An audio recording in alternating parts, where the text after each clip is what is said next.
easier as working individuals. So I want to turn it over to the rabbi, and thank you for being with us today. Good to see everyone here today. And we have a special program as well, so I won't be teaching as long. Happy birthday to Carol and Rita. I remember one of my first meetings of when I got to see all of you. I think Carol was probably on the computer on Zoom, but I remember it was your birthday, and I thought it was nice to get to celebrate our two PIPs together, our past international presidents. So happy birthday. Thank you for spending it with us. And I believe that today I have listed that Karen will be singing Mishaberach as I put it on the screen for everyone. I will put it in present mode, I hope. Is it there? No, not yet. You don't see the present mode? Oh, I'm sorry. Yep. Okay, good. So we'll be studying chapter 119, not in its full because it's 176 verses. So today is one of several days of studying that chapter, but first Karen will sing Mishaberach for us. Mishaberach Avotenu Mikor HaBracha Limotenu. May the source of strength who bless the ones before us help us find the courage to make our lives a blessing, and let us say Amen. Mishaberach Imotenu Mikor HaBracha Lavotenu. Bless those in need of healing with refuah shlema, the renewal of body, the renewal of spirit, and let us say Amen.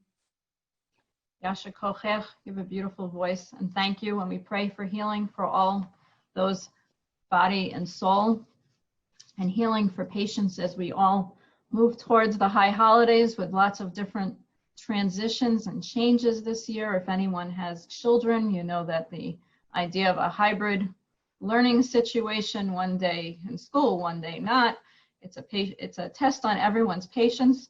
So it's good to study some Torah, some Tanakh, Psalms together, and pray together as well. So we're here together. So as I said, we're going to study Psalm 119, which is an extremely long psalm. It's actually the longest psalm.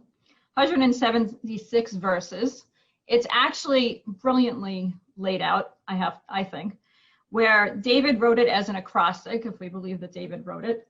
So it goes through Aleph through Taf, the entire Hebrew alphabet, and for each letter, there's 8 verses. So you have 8 verses that start with Aleph, 8 verses that start with Bet, 8 with Gimel, etc. So why did he do this so orderly and so to personal perfection in a way? So they say that this is why. Believe it or not, there's actually even a title for this psalm found in the book of the Talmud Bavli and Masachet, the Tractate of Brachot, on 4b, so the very beginning of the tractate. It refers to the psalm in the Aramaic as Timanya Apin, so which means the repetition of 8. And why 8?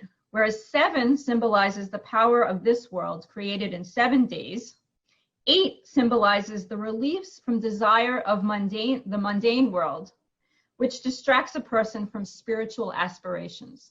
So this 8th one, 7 plus 8, is for our spiritual aspirations, which is a wonderful thing to think about as we're in the month of Elul. What are our spiritual aspirations going to be in this new year? And what were our spiritual aspirations in the year that we're concluding? And we'll be hearing the shofar to wake us up to that. And after we blow the shofar, we're going to have a discussion to say, how do we create these sacred spaces in our own home as we have these spiritual aspirations for 5781? So David painstakingly charts the progressive stages of his determined ascent towards spiritual perfection. So there's not only spiritual aspiration, but there's spiritual perfection. Now, I don't know how many of us are perfect. I don't think anyone is here. But what can we do in order to aspire to that? We can try to walk in God's way. And that is what David is saying. He has praises that those who walk in God's ways and follow and study the Torah, then they have these spiritual aspirations towards some sort of perfect world. And the theme says, what should you do in life? Enjoy it. It's not a dress rehearsal. Enjoy life. Taste the worldly pleasures. Study Torah, because that gives the greatest pleasure of all. The life of David is written in this as we see that every action and every step that he took in his life was to attain this achievement of personal connection to God and to be closer to God. But in this very long psalm, it's not all positive because life has obstacles and challenges as well. And David describes the many obstacles and dangers that confront him in his lifetime. But his spirit refused to be overwhelmed by sorrow, for he embraced the fountain of joy. And what is that greatest joy? Torah. And Torah is not literally the 5 books of Moses, but Torah, Jewish learning, Jewish text, Jewish living. The Torah was the guiding light for David, for it's God's words. God's Torah was spoken about in this psalm in verses of complete praise for God's salvation that the Torah brings to us. So what do we begin with this psalm? We begin with the word that many of us know, ashrei, happy.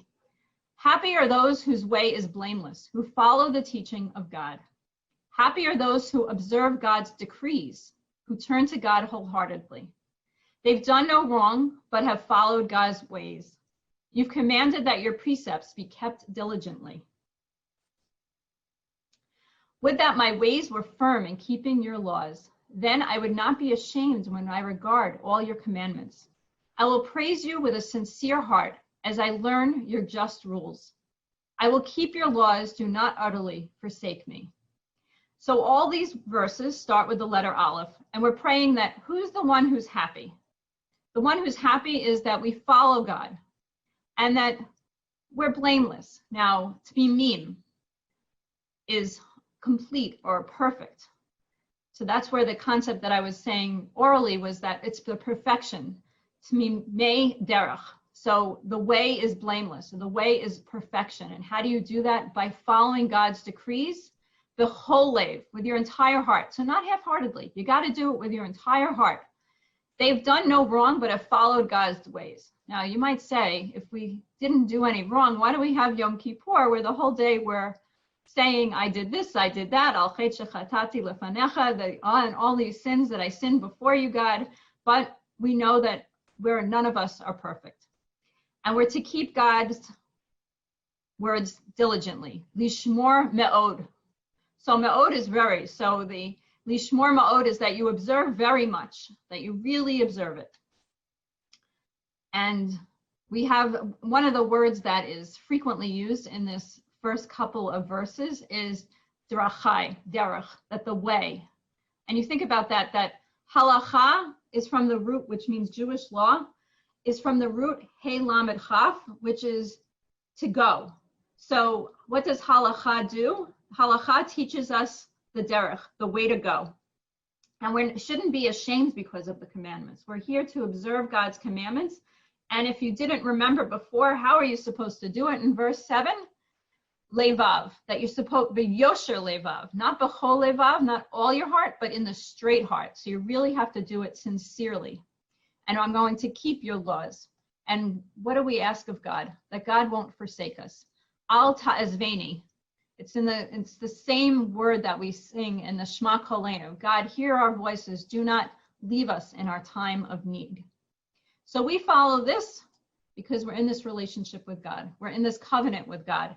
And it works perfectly connected to studying it this week with the Parsha of Parshat Nitzavim Vayelech, which happened to me by Bat Mitzvah Haftorah that week, which I haven't really chanted since then.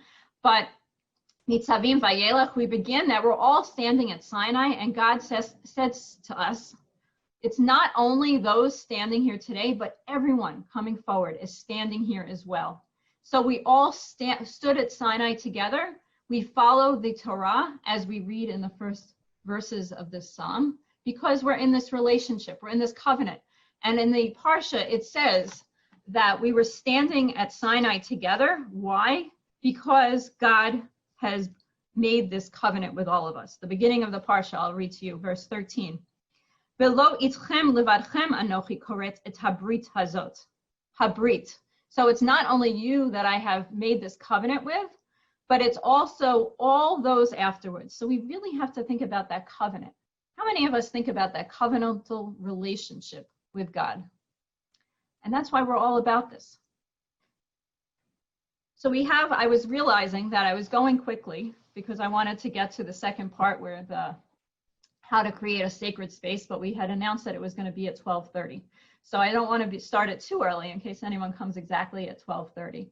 So one of my questions that I posed at the beginning was that this psalm is teaching us that there's 7 plus 8, the 7 days of the week per se, and then the 8th is our aspirations, our spiritual aspirations for the future. So is there anyone who would want to share what one of their spiritual aspirations might be? Like, what are you thinking about? What some people word it as like, what mitzvah do you want to add to your life this year? Or how do you want to connect to the covenant or to God or to Israel, your sisters, as we enter this new year? Getting close. And hopefully someone will join in answering that, and you can unmute yourself and just jump right in. To continue studying. Anything specific you want to study? I love that. Well, I've never studied Talmud. That's a big one. Okay. All right, so some Talmud study. I joined up to be part of the Bat Mitzvah program. And even though I had a Bat Mitzvah when I was 13, which is a long time ago, I'm looking forward to learning with everyone here. Good. Excellent. And it's been very successful. Audrey. I'm looking forward to continuing study of all the different prayers that we sing and say on Shabbos particularly. So some prayer study. Good. I'm going to write these down too.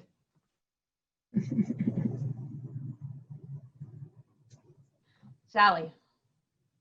I just want to continue to climb that ladder of Jewish knowledge and learn all that I can about my Judaism. Good. Learning never ends. And Joe? I've been trying to actually find somebody to study Kabbalah with me, which is not the easiest thing to do because most Kabbalah study groups are actually not Jewish Kabbalah study groups. Yes, and not every Kabbalah teacher is created the same. This is true. It's been really hard for me to find, and I'm looking for, something that was made for Jewish spirituality that's actually Jewish. So Eitan Fishbane is a professor at JTS who's written a few books on Jewish mysticism. He's a contemporary of mine. We went to Ramah, Wisconsin together. He grew up in Highland Park, Illinois. So you could read something from him, which is very different than the Kabbalah Center, like Rabbi Berg in California. That's different. But Eitan Fishbane, if you want to read something. Debbie Lampert? I think maybe it's not a mitzvah, but I hope that in a year from now or whenever we are back together and moving forward with our lives, that I don't forget to be appreciative of being able to move forward. Right now, I keep thinking I want to be back to my old life, which will be the future life, but not take for granted what we have when we get it back. It's a good lesson that I think we're learning. There's also giving me ideas of what else to study or learn. Anybody else? I'm going to the second page, but you can unmute yourself also. I've had a goal for many years to learn the trope for the book of Ruth because I had my adult bat mitzvah on the first day of Shavuot, and so it would complete the package. Nice. So now I've said it, I have to do it. And it's streaming on Facebook and all of that, Phil. Yeah. Well, after davening in your shul this weekend, I'm sure your rabbis would be. Oh, I already had the trope on my phone, so now I really have no excuse. Yeah.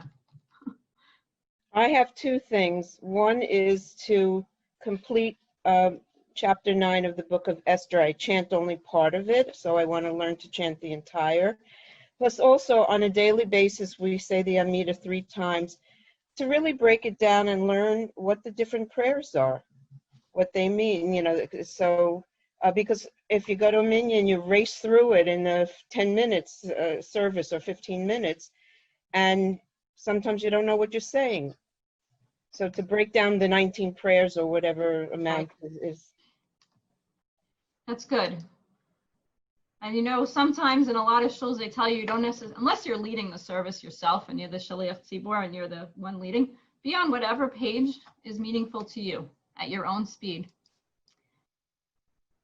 So we all have our aspirations of what we want to learn for the coming year. And King David teaches us in this chapter of Psalms that why do we do all this? It brings us closer to God to create a loving relationship with God. And Torah really encapsulates our life and empowers us. And you're all here to study together with Women's League because that's what we do. We empower our women to study Judaism together. So at this time, I'd like to ask Anne, who is our reader for this week, for our list of our loved ones who are saying Kaddish for, to read our names. Okay. And I haven't seen any additional ones, so I'll just go from the list. In our hearts, we remember Evelyn Seelig, Sue Press, Leona Elligberg, Dolores Magan, Phyllis Haas, David Copland, Louis Hoser, Ivans Stanton, Julie Wynn, Louis Berlin, Hilda Stern, Sylvia Kraus, Hope Dellen, Cy Kane, Minna Asterson, Richard Marhit, Lillian Rappaport, Eden Rich, Susan Berman Levine, Avraham Ben Hirsch Lieb, Lillian Tobias, Alicia Ninsura, Helen Goldberg, Dr. J. Marlin, Linda Hornick, Rabbi Sigma Faye Corin,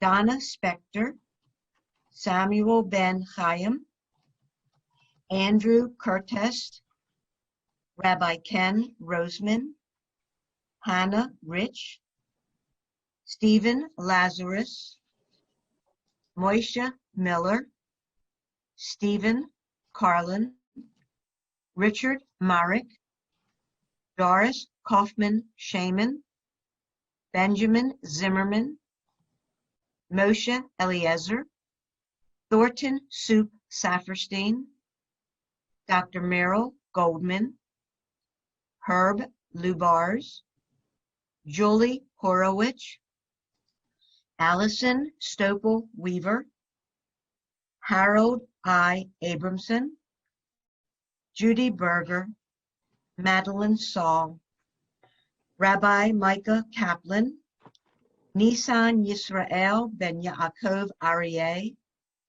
Sarah Bat Avraham, Raymond Raskin, Staff Sergeant Adiel Fischler, Raymond Sassoon, Nachman Ben Leah, Devorah Bat Albert Miller, Ruth Wolf, Joan Sitver, Hannah Bat Shimon Vicarline, Helen Rose, Leah Barker, Robert Thrope, Robbie Cohn, Margot Grossbein, Florence Lotstein, Pinchas Mendel Ben Yaakov Virachel, Joan Steiner, Michael Silverman, Miriam Lehman, Larry Gamulka, Ellen Babbitt, Dr. Stephen C. Schreiber, Michael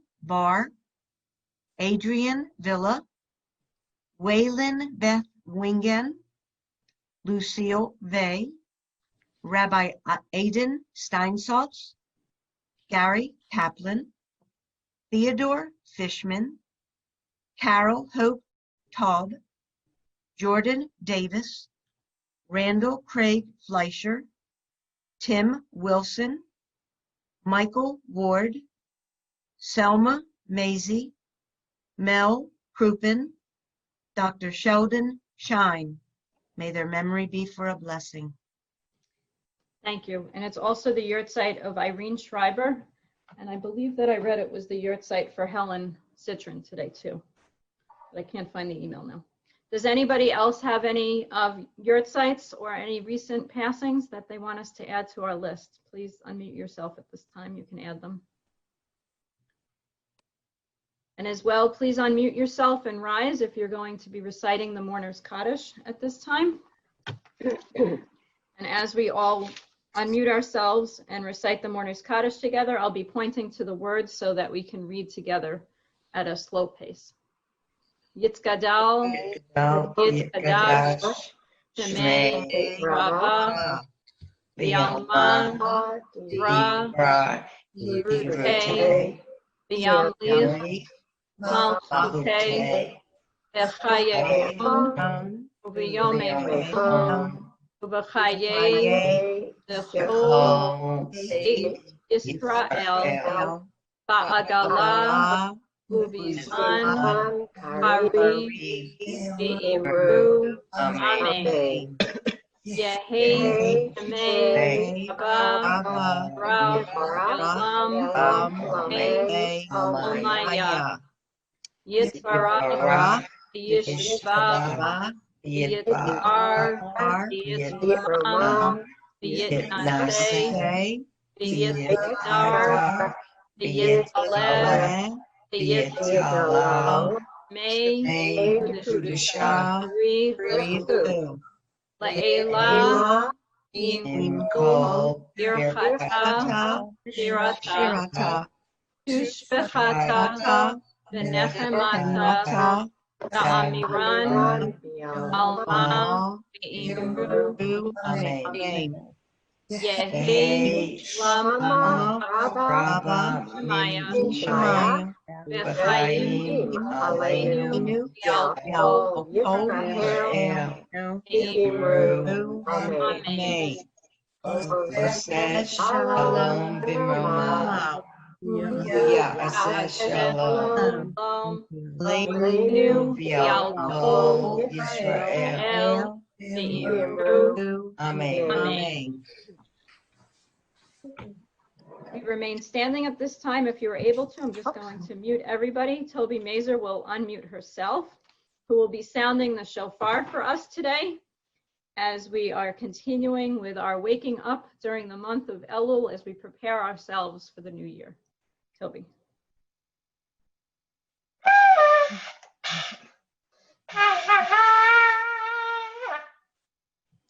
Yasher kochech. Yasher koch to all who participated today. Thank you, Karen, for blessing us with healing and for reading the names of our loved ones. Toby for sounding the shofar. And I'll turn over to Debbie. We're a couple of minutes early. I don't know how many people are coming in exactly at 12:30, but I bet we have announcements of upcoming events taking place at Women's League. Very good at filler, Rabbi. Very good. So first, I'd like to again wish happy birthday to Rita Wertlieb and Carol Simon. And maybe we could sing happy birthday to them if you all want to unmute yourself, and then I can give announcements. And Carol's on the phone. Maybe Carol could unmute so she could hear herself. Thank you. Okay, here we go. Who's going to start? I tell you, I'm tone deaf. Somebody. Happy birthday to you. Happy birthday to you. Happy birthday, Carrie. Happy birthday to you. And many, many more. Thank you. Thank you, Mimi. I heard you take the lead. I appreciate that. At least you didn't ask how old we were. Thank you so much. Thank you. Thank you. Okay. Happy birthday. We wish you both many, many healthy, happy, many more birthdays. And maybe next year we'll all be together in person. So Thank you. I want to remind you that Thursday night, September 10th, we have under our personal conversations initiative, and it's a very long subject title, which I don't have next to me, but we'd love to have you join us. It's all about helping ourselves get through this time of COVID-19, the pandemic, and sitting across the table from our relatives who aren't politically aligned with us. So we hope that you'll join us on Thursday night. The link is in Women's League Week, which went out last week, and it'll be in this week's Women's League Week, which will probably be a little bit late because of the holiday yesterday. So please join us Thursday night for that. And again, in a little while at 12:30, which is in 2 minutes, we're going to be hearing a special presentation from Toby Holtzman and Debbie Lempert, who are Women's League's International Tefillot Chairs. It's a new position created because they were the Tefillot Chairs for convention, which of course, you know, didn't happen in person. It happened virtually. And Toby and Debbie had a big part of that healing service. That was the first part of convention. And it was a wonderful healing service, and we thank them for that. And so in this administration, it was decided that we would just continue to have them as our Tefillot chairs since they're doing such a great job. We thank them for everything they've done to help make the Psalms more special and more wonderful, and for giving them an opportunity to teach us today about creating a sacred space in this very unique and challenging time. So does anybody have any announcements about their region and what's going on in their region that you would like to share with us while we're on? Unmute yourself and please feel free to chime in. Beth Tikva Women in Toronto, Ontario is having a program. We're part of INR. Sorry, I didn't say that first. Having a program the end of September. It's actually Tuesday, September 29th. And the speaker is talking about too Black to be Jewish and too Jewish to be Black. And it's at 7 p.m. And if anybody would like any more information, I can put my email in the chat. Thank you, Adele. Adele's Sisterhood president there. So why don't you do that? Put your email in the chat. And if anyone wants that information, they will get in touch with you. Thank you, Adele.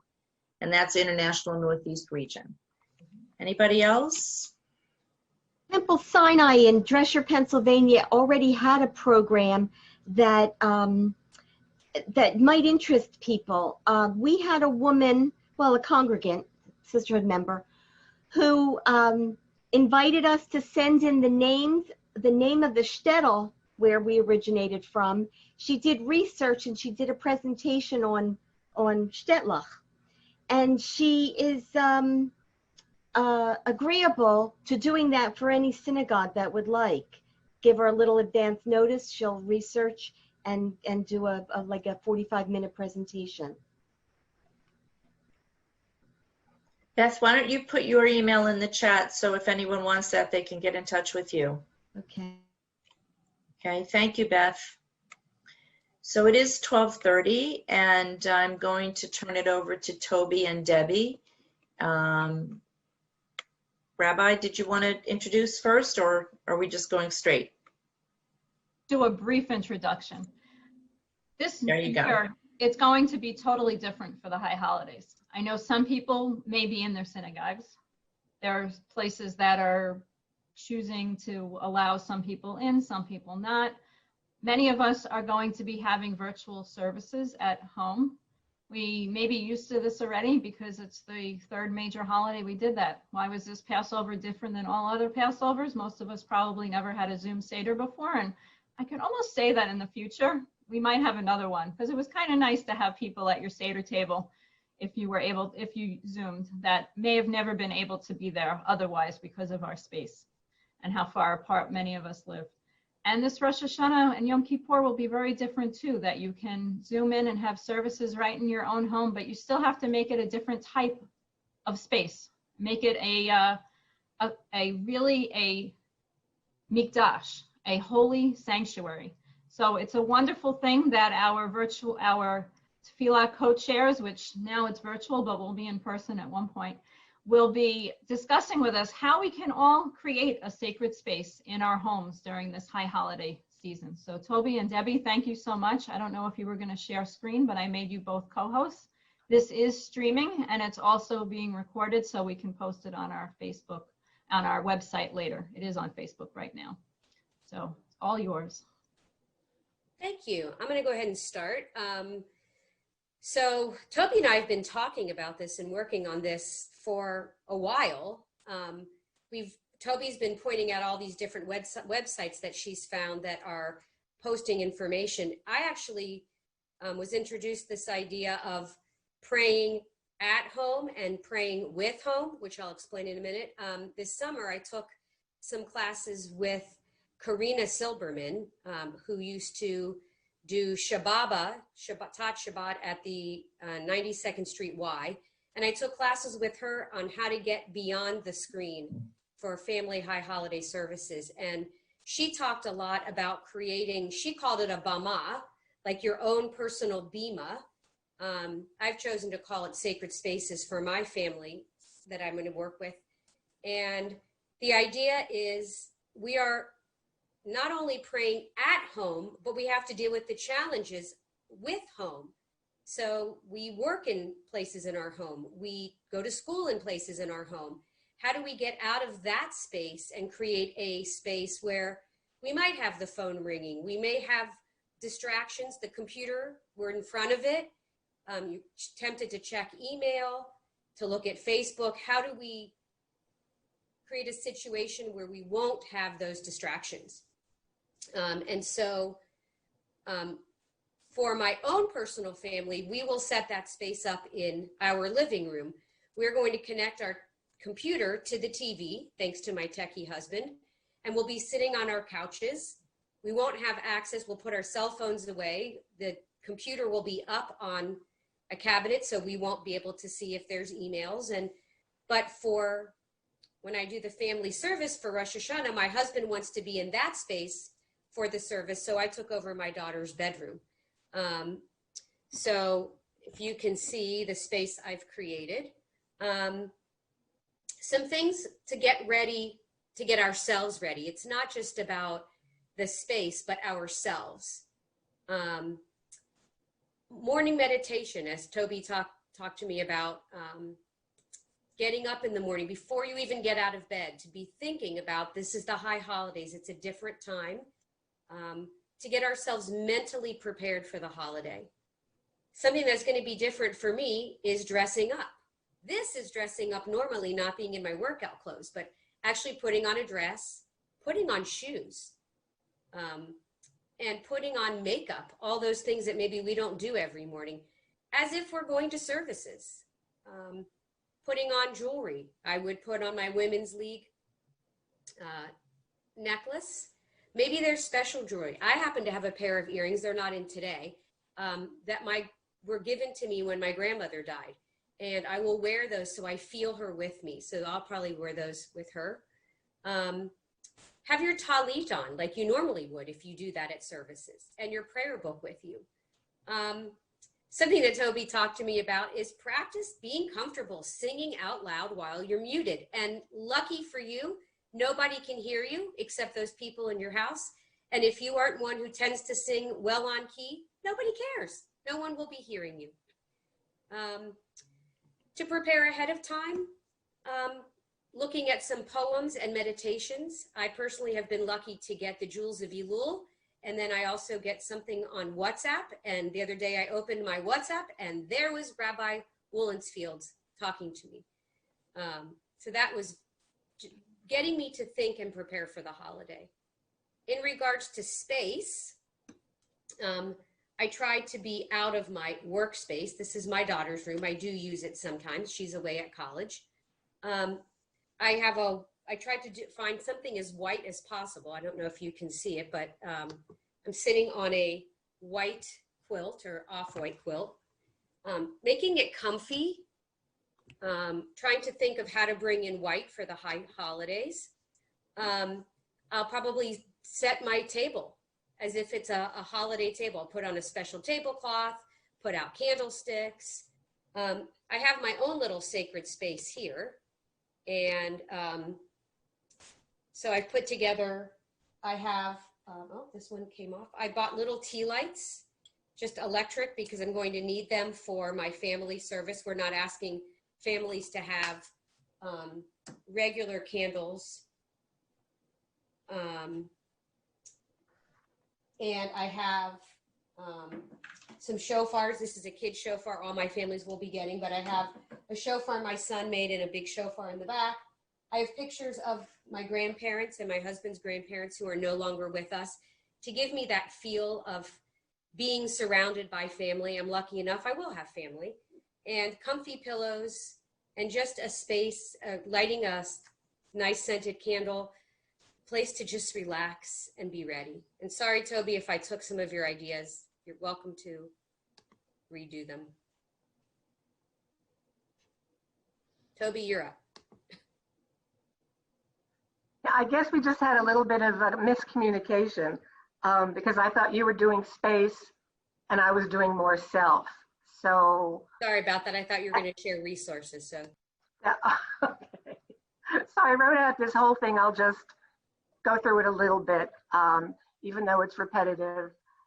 But evidently, if you've ever watched The View, every day they have hot topics, and this is definitely the hot topic, because if you get any listservs from any of these Jewish organizations, every other day it's how to make it a sacred space, how to make it special, what can you do with this year that's being so different to make it holy and spiritual for yourself.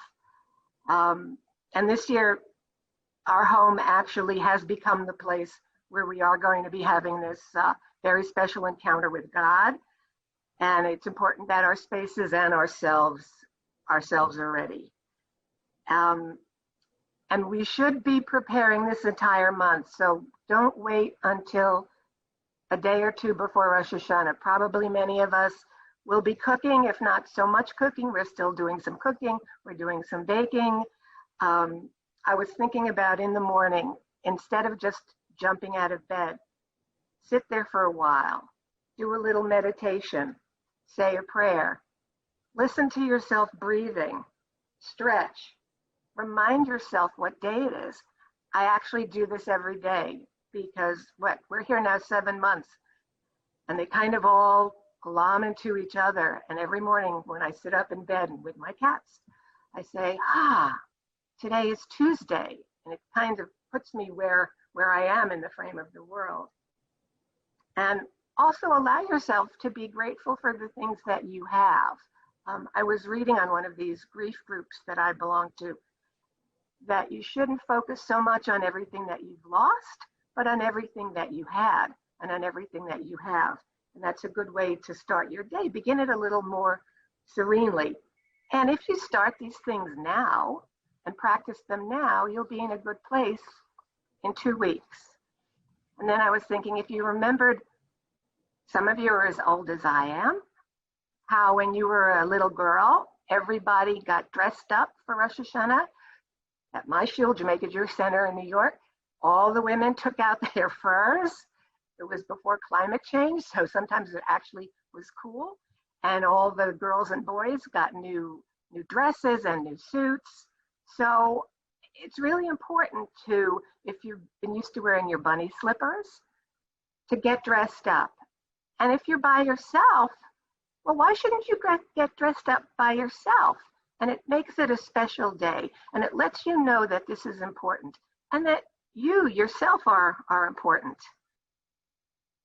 And then the other thing I was thinking about was that these high holidays this year, it's not a spectator sport.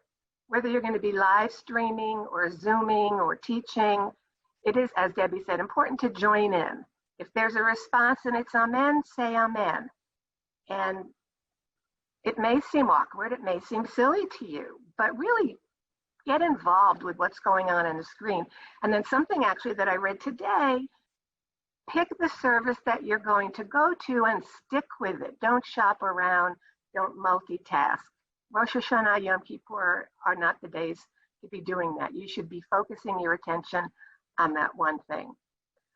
As for singing, you can sing as loud as you want with your family. If you're alone, you know, as they say in Gypsy, sing out, Louise. And so I thought that we would practice now. I want to see everyone's screen. Let's share everybody's. I'll start humming.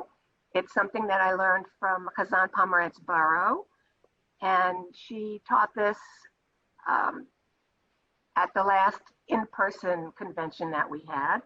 So I'll start yiddy-dying, then we'll do the verses, then we'll yiddy-die again, just to give you a little practice in singing out loud in front of your screen, okay? Yada-da-da, yada-da-da-da, yada-da-da, yada-da, yada-da-da,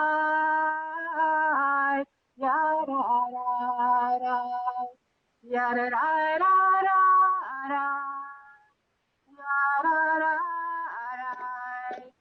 yada-da-da, Lord, prepare me. Lord, prepare me to be a sanctuary, pure and holy, tried and true, with thanksgiving, I'll be a living sanctuary for you. Yada-da-da. Let's see some pictures. Yada-da-da. Yada-da-da. Yada-da. Yada-da-da. Yada-da-da. Yada-da-da. Yada-da. I hope you sang along. I couldn't see everybody. Another thing, make sure that your technology is working, because you don't want to have any glitches come that day. And then be patient, be open, be forgiving, be tolerant. This is a new experience for everyone. It's going to look different. It's going to feel different.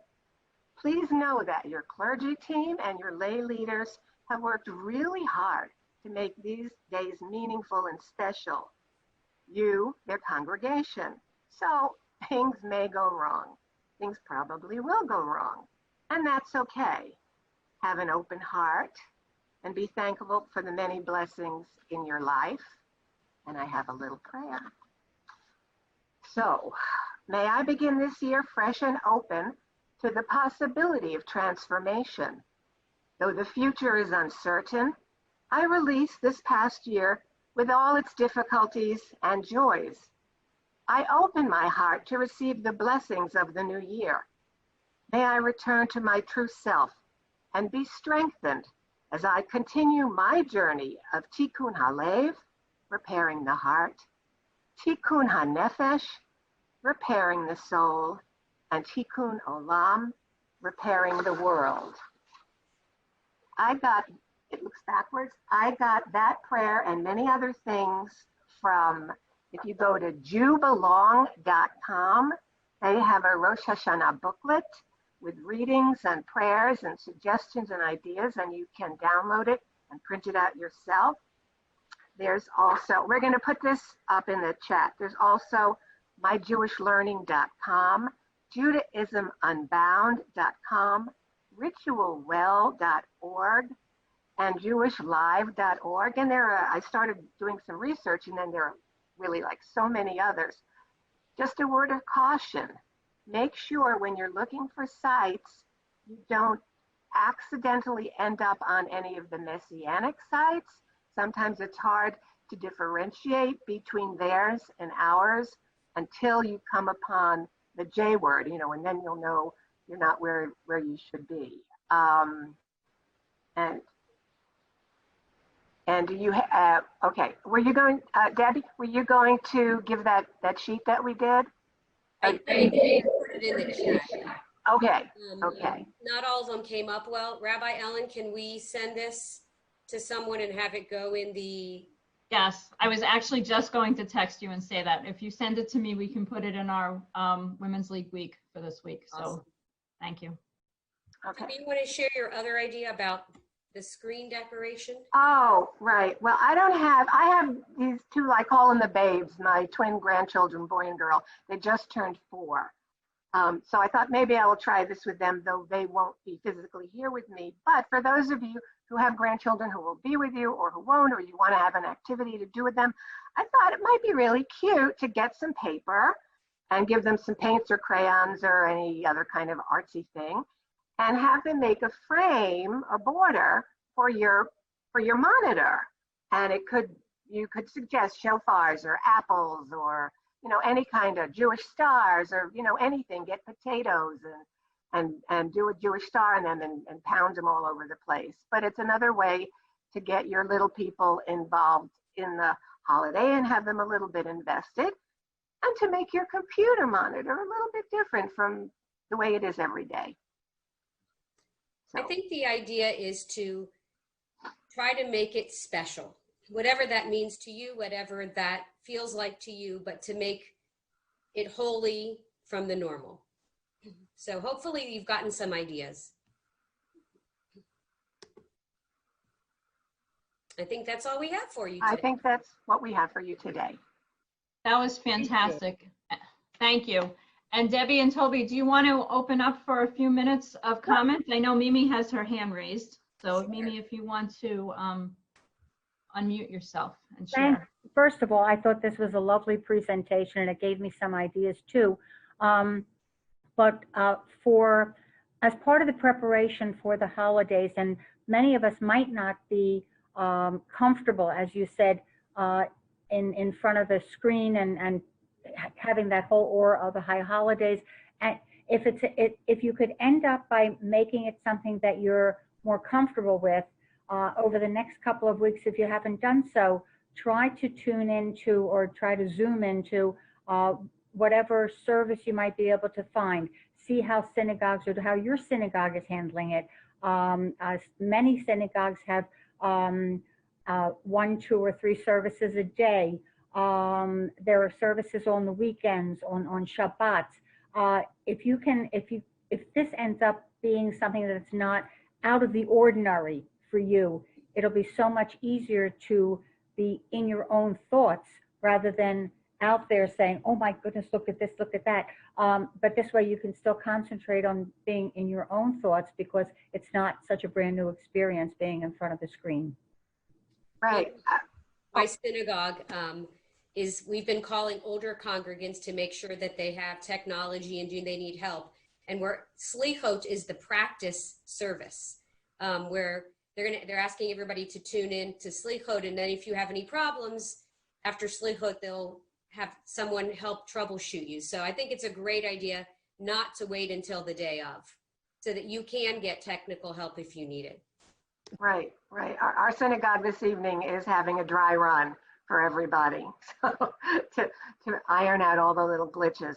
The other thing, I don't know if we mentioned it, as far as the special high holiday tunes, practice on those too, and you can go to YouTube and just plug in anything, and of course you'll see the wonderful Chazan Ozzy Schwartz, but there are many other wonderful music makers, Chazanim, people who are singing those wonderful tunes that you know and love, and you can practice singing along with them out loud, so you also feel more comfortable when the day actually arrives.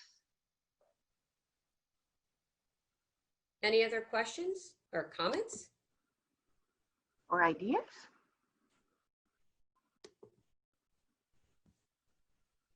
Yes. Yeah, I have an idea.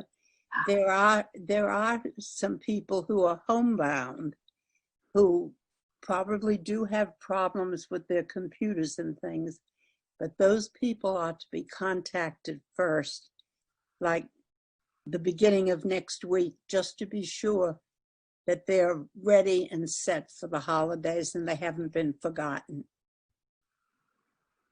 That's a great idea, Audrey. I know that my synagogue, Har Shalom in Potomac, has a chesed committee, which I'm part of. I have 15 people that for 7 months I've been talking with them at least twice a month about all of these kinds of issues and their health, and do they need anything, and the holidays are coming, and do you need help with this, do you need a URL, you know, et cetera, et cetera. Hopefully other places are doing the same thing. Because yeah, not, you know, for some people who have additional challenges, it's going to be particularly a little bit more difficult to do this. Thank you for reminding us. And Joe had a comment or question, so if you want to unmute yourself. The other thing I've been thinking about is, like, I have a Machzor at home here that is for my synagogue in New Jersey. So I keep thinking, if I go for a different synagogue, do I have the Machzor for them? So I have found that the RA, or United Synagogue, allows you to download one of the, or two, I think 2 of the different Machzorim. But if you're looking for a synagogue that's not your synagogue, make sure that you have whatever reading materials they're using. Like my synagogue here in Florida is trying to put it on screen, which is like what he did for Shabbos. He wrote his own Siddur because everybody didn't have it, because obviously nobody planned to not be back in the building. But I mean, that's something to think about if you have the materials in front of you, because it's going to be kind of boring if you don't. Which, like, I've been trying to find a service for one of my girlfriends. She goes to Chabad, and she won't go in person. Yes, we're going to Chabad. And they're only in person. And so we're trying to find for her a synagogue that has the Machzor that she has at home. And she has an old Machzor, and that's a problem. So I can say one quick thing. 2 of my suggestions would be to, one, a lot of the synagogues are having a time, every synagogue's different, but some are having a time where you can actually pick up the Machzor, and maybe if you can't pick it up, maybe a friend can pick it up and drop it off for you. It's really important. I think also it's really important to try to stick to your own synagogue. Our synagogues need our support. And even if the membership this year is different than other years, our synagogues are doing so much for us that we should support our local synagogues because they're there for us. Thank you, Marlene. And that's why we support our own sisterhoods also for Women's League, but really our own sisterhoods, our own synagogues. And if she hasn't found a conservative synagogue near where she is, hopefully she'll find one. And it is difficult because some places are having in-person services, and you might not feel comfortable with that, even if it is spaced out. And I'm sorry, I may have stopped someone from talking. Did somebody else want to make a comment after that? Toby Mazer, I think, raised her hand, it said. Yeah, great. one of the things that we're going to be doing is, I'm on the committee that has put all this service together.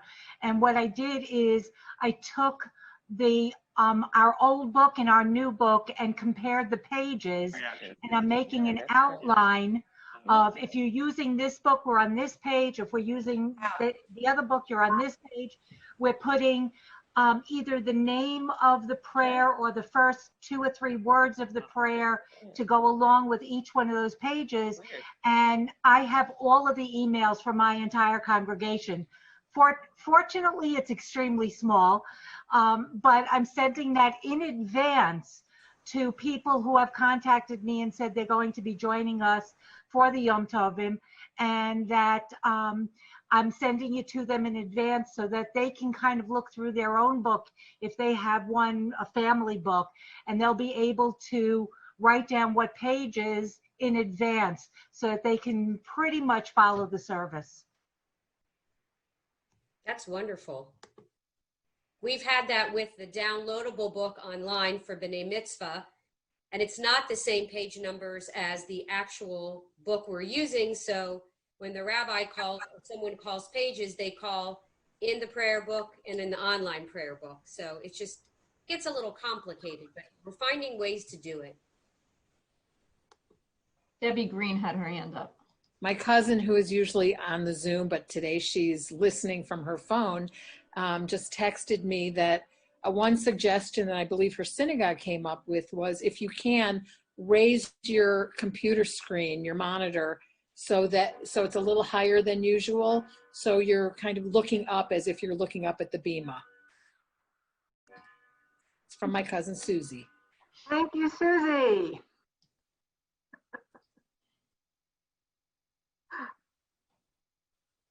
I think it's great to also, you know, I'm going to be a small group at my house, and I know Toby is also, but to maybe make some traditional foods that if I was having a large group, we would make certain things that we are not necessarily going to make this year, but I'm trying to incorporate some of those traditional foods. Toby, do you want to share with them what you're doing? My children and I have formed our little pod. So my daughter and her wife and the two little babes and my other daughter and her husband will be coming here for lunch on the first day of Rosh Hashanah. And I will be making brisket, and I will be making chopped liver, and I will be making all those things. And if I find the energy, I will be making Edna Schrank's delicious hello, because we really scarfed them down. But yeah, I want the house to, you know, it's so important for all those other things we've talked about to get the olfactory senses going, and for the house to smell like holiday. I will be making my mother's mandelbrot, which are really good, even though they're made with Crisco. Ugh. But they're really delicious. So yeah, how about you, Debbie? What are you making?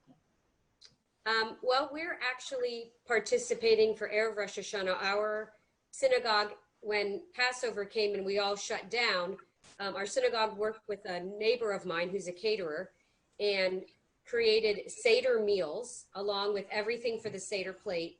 So they're also offering Rosh Hashanah and Yom Kippur meals. So we're ordering some of those to support the shul and her. The only thing that traditional that we're making that I've gotten to is my husband's mother's apple cake that makes enough to feed an entire army. So we're going to try to make a part of the apple cake so we can still have it and not be eating it for breakfast, lunch, and dinner for a week. I haven't planned the rest yet. Any other comments or things to share? I'll be right over, Debbie. Okay, Marlene. We might have to also make the mock chop liver in much smaller amounts. While Toby makes the real thing, our family, we have a vegetarian child and we switched to the vegetarian one. If I may publicly sing the praises of Debbie Lempert and their culinary skills, her adult son, Zach, and her family has made a special Rosh Hashanah guacamole complete with pomegranate seeds that if you knew the tradition and you were lucky enough to be invited to her open house after services were over, when they were held at shul, you would drive in and fight your way through dozens of teenagers for a taste of the special Rosh Hashanah guacamole. Thank you, Debbie. And we had to actually put some aside for the grown-ups that the teens didn't know about. Unfortunately, there's less and less of them as they've grown up and gone to college. So next year, Marlene, there'll be more guac for you. And it looked like Marion wanted to say something. Did you? Yeah. Yes, Marion. Well, our shul, if you paid up your membership, this Sunday will be the fourth time that people were driving up and getting the machzor, and they gave us a little gift. We got honey and tea and a very nice card and thing from the shul. And I know that most shuls will, if you ask, you can pick them up curbside so that you're right there with the service that you're accustomed to. And our ritual director always gives two different, if during the week or on Shabbat, he'll say, this Siddur, this, look, page 600, this one. So it makes it very easy. And if you need even the daily one, whatever you need, I'm sure curbside, any of the shuls will come out to your car, or if you have a neighbor, my sister picked it up for me, so that I've got everything ready for the holidays, and also for Shabbat and the daily, because I want to do yahrzeit for my mother-in-law tomorrow. So no, tonight and tomorrow. So those are ideas. I mean, you have to work at it if you want to get these. You should be able to get them from your individual shuls. So I want to say that this has been a most wonderful program. I thank you, Debbie, and I'm sorry. Toby. That's okay. Toby, forgive me. And I want to tell you that I'm actually looking forward to services this year. It's going to be entirely different, and it's going to be a lot of fun, as well as keeping up with the traditions. And I will be happy to put my name out anywhere that you want to send some of that wonderful food. I'll send my addresses, and I'm looking forward to many, many wonderful times with all of you. This has been a wonderful year for me. Thank you all. And Lashana Tova. And I'm sorry, I do have to leave, but thank you again. Shana Tova. Shana Tova to you. And y'all come back here. I was going to say that to you. Debbie and Toby, thank you so much for everything. This was really a fantastic presentation. And the most important thing is to we might be physically alone, but spiritually, we're not alone. We're together. How appropriate that our theme this year for Women's League Torah Fun is Biyachad, because we are together spiritually. And even if you're one person in the house, make sure your house smells like the holidays. Do something special. It doesn't have to be huge, but don't play it down, because you're an important person too. We all are. And this was really a wonderful presentation, Toby and Debbie. Thank you again. And for Erev Yom Kippur, even though it is on a Sunday, we're going to have Yizkor together. So if you don't feel comfortable having the Zoom on, or if you're not able to do that, if your community's only having in person, tell people that we're having Yizkor together on Erev Yom Kippur. And then also during Chol HaMoed Sukkot, we're going to have Yizkor as well on that Friday, October 9th. Yeah. Did Toby and Debbie, did you have any parting words before we conclude? I hope everybody has a sweet and healthy New Year. Same. And I wish you all the same thing. Everybody does. Thank you very much. Thank you so All much. of you. Happy and Beautiful. healthy. Thank you to all the people that teach us, Yes. from Rabbi Ellen to all the other teachers and the singers and the readers. Thank you. Also, I just want to say one thing. A lot of shuls are doing a lot of prep work before the holidays and making a lot of information available just to learn and to figure things out and whatever. And I think that it behooves us to take advantage of it and make it better, not just the things we lost this year, but the things we can add this year. And I also think giving them the feedback, the positive feedback, because believe me, they're going to hear the negative feedback, but to reach out to your shul and let the leaders know how much you appreciated all their hard work, because they are putting in so many hours to prepare for this. And often they only hear the negative, so make sure we flood them with the positives. Thank you, everyone. Thank you. Thank you so much. Thank you.